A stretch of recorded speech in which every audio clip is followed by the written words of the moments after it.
Vince il titolo di campione italiano nella 25 km femminile per le fiamme oro con il tempo di 6 ore 4 minuti e 25, Barbara Pozzobon. Vai Barbara, vai!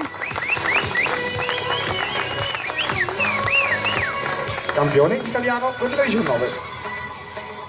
Non è solo la soddisfazione per l'oro tricolore, ma anche la certezza di aver staccato con questa medaglia il pass per i mondiali in Corea del Sud.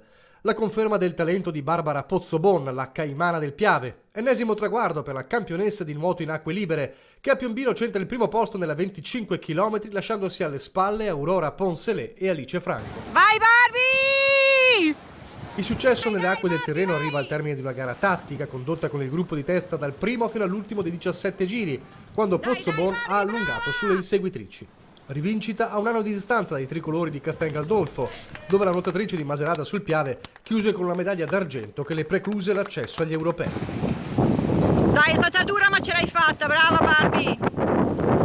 Ad esultare per la vittoria ci sono tutta la squadra Hydros, la comunità di Macerata sul Piave e la città di Treviso, la sua seconda casa, in cui si allena e che una settimana fa l'aveva invitata come rappresentante dello sport cittadino alla partenza della 19ª tappa del Giro d'Italia.